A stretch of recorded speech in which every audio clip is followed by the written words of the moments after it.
What happens when fear and desperation collide? How far would someone go to escape the grip of an obsessive stalker? Tonight, we delve into the story of Emily, a woman haunted by a relentless pursuer and the dark path she chose to reclaim her life.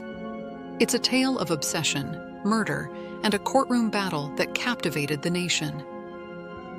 Before we get into the gripping details, welcome to Tales of True Crime and Dark Deception, where we uncover the most chilling and suspenseful stories. If you're a fan of mysteries, psychological thrillers, and true crime, make sure to like this video and subscribe to my channel for more stories like this.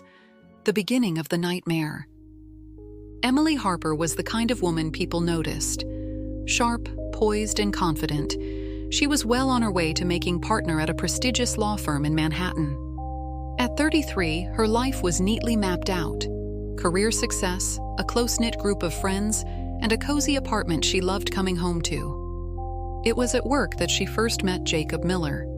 A junior associate, Jacob was charismatic and eager to please.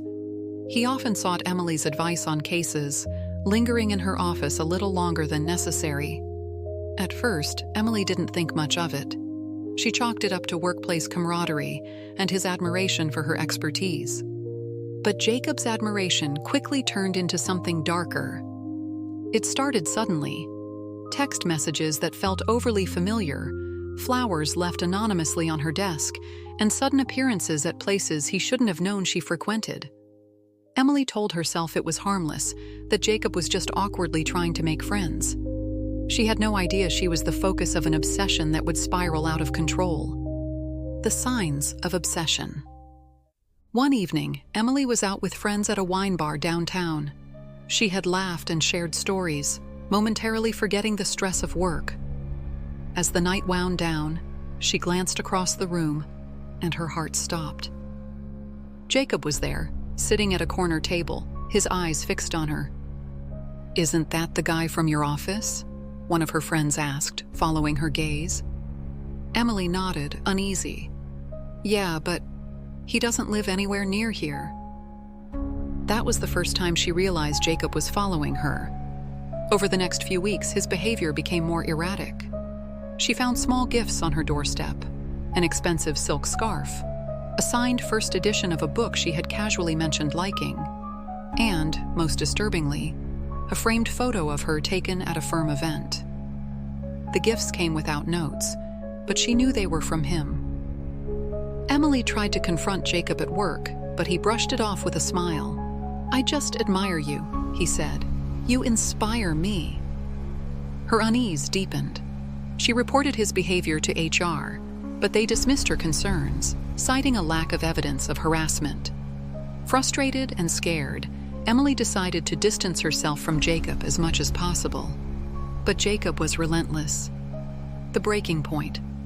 One rainy evening, Emily returned to her apartment after a grueling day at work. She pushed open the door and immediately felt something was wrong.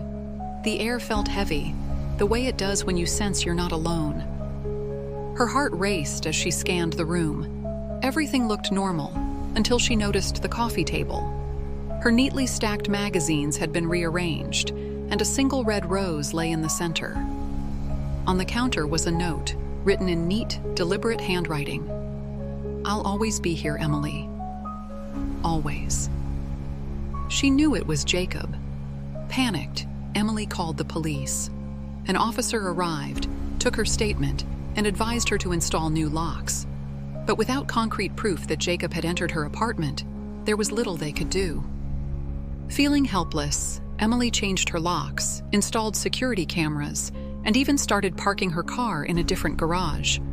But no matter what she did, Jacob always seemed to know where she was.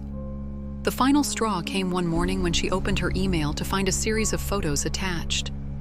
They were of her, walking to work, sitting at a cafe, even sleeping in her bed. The night it all changed. Emily couldn't take it anymore. Consumed by fear and anger, she decided to confront Jacob directly. She wanted it to end, one way or another. She knew where he lived. He had mentioned it once during a casual conversation at work. That night, Armed with the spare key he had left behind during one of his unwelcome intrusions, she went to his apartment. The building was eerily quiet as she climbed the stairs to the 3rd floor. She hesitated outside his door, her hand trembling as she gripped the key. When she entered the house, the first thing she noticed was the smell of her favorite perfume that was missing from her home. The second was the walls. Photos of her were everywhere. Some were candid shots from work, others were taken from afar as she walked through the city. One wall was covered with newspaper clippings about her career. And then there was the journal. Emily's stomach turned as she flipped through its pages. Each entry detailed Jacob's thoughts about her, how he believed they were destined to be together, how he fantasized about controlling every aspect of her life. The final entry was the most chilling. "If I can't have her, no one can." A noise from the bedroom snapped her out of her horror. She turned and saw Jacob standing in the doorway, his expression unreadable. "Emily," he said softly, as though she had come to him willingly. "I knew you'd come." Her breath caught in her throat. "You need to stop this, Jacob. It's over." He stepped closer, his eyes darkening. "It's never over. You belong to me." She backed away, her mind racing.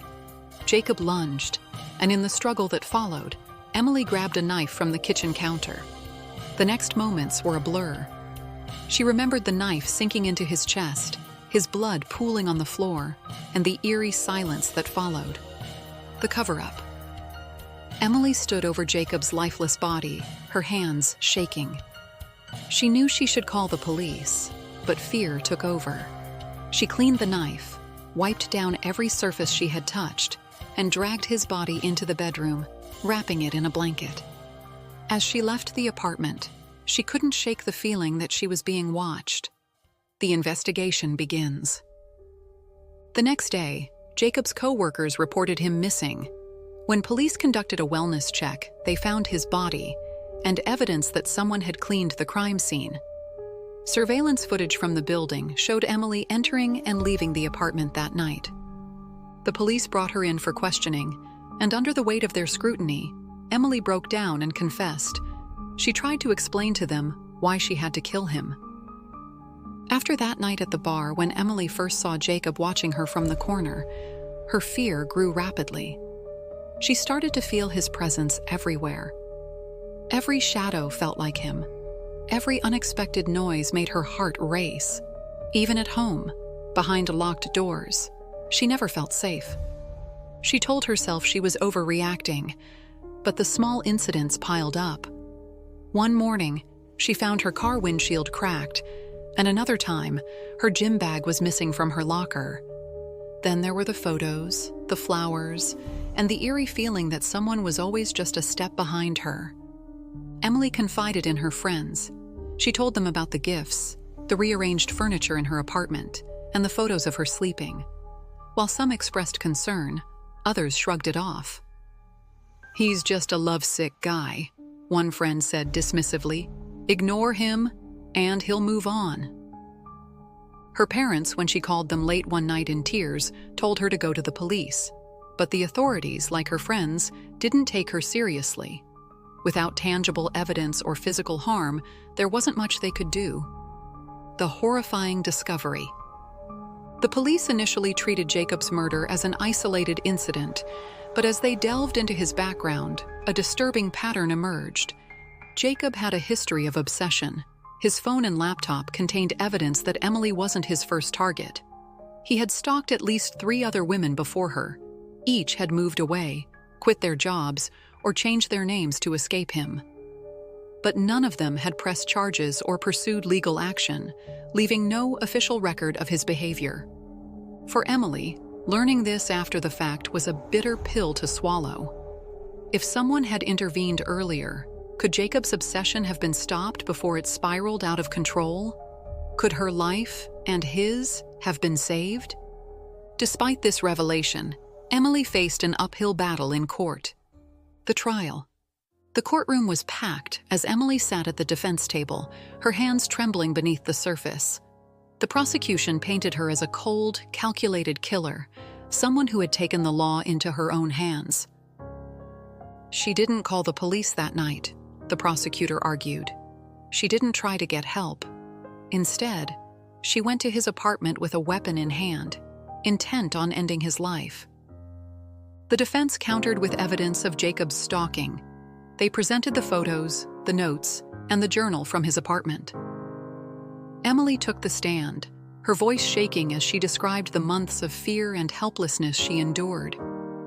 She told the jury about the night she found her apartment rearranged, about the gifts and the photos, and about the way Jacob had looked at her the night she killed him. "I was terrified," she said through tears. "I didn't know what else to do. I just wanted him to stop." Despite her testimony and the evidence of Jacob's history, the jury struggled with the fact that Emily had gone to his apartment that night. Her actions, they decided, were premeditated. After hours of deliberation, the verdict came: guilty of second-degree murder. Emily was sentenced to 20 years in prison, life behind bars. Prison was a world Emily never thought she'd experience. The cold, sterile walls of her cell were a stark contrast to the life she once knew. Every day felt like a punishment, not just for what she had done, but for the life that had been stolen from her by Jacob long before that fatal night. At first, she kept to herself, too consumed by fear and regret to engage with anyone. The other inmates weren't particularly kind to her, but they weren't cruel either. Many were curious about her story, and some even expressed sympathy. "That guy sounds like a creep," one inmate said during a group therapy session. "I'd have done the same thing." But Emily didn't find comfort in their words. She felt the weight of her choices every day. She replayed the night of Jacob's death over and over in her mind, wondering if there was another way it could have ended. Despite the hardships, Emily began to find small ways to cope. She enrolled in therapy, where she worked through the trauma of being stalked and the guilt of taking a life. She also took classes, earning certifications in legal studies and psychology. She hoped that, one day, she could use her experiences to help other women who found themselves trapped in similar situations. Reflections and the end of the journey. Emily spent 15 years behind bars before being granted parole. When she walked out of the prison gates, the world felt different, faster, louder, and more alien than she remembered. She had missed weddings, births, and funerals. Her old friends had moved on, and her career was a distant memory. But she wasn't entirely alone. A nonprofit that supported survivors of stalking reached out to her, offering a place to stay and a chance to rebuild her life. Emily decided to dedicate her second chance to raising awareness about stalking and its devastating consequences. She started speaking at events, sharing her story in the hopes that it might save someone else from enduring the nightmare she had lived through. While she would never forget what happened, she began to find peace in knowing that her story might prevent another tragedy. Thank you for listening to Emily's story, a haunting reminder of how obsession can destroy lives and the cost of fighting back when no one believes you. If you were moved by this story, please like this video and subscribe to Tales of True Crime and Dark Deception. Your support helps us continue bringing you these gripping stories. What do you think? Was Emily's punishment justified? Could her ordeal have been prevented? Share your thoughts in the comments below, and stay tuned for more tales that delve into the darkest corners of the human psyche. Until next time, stay safe and always trust your instincts.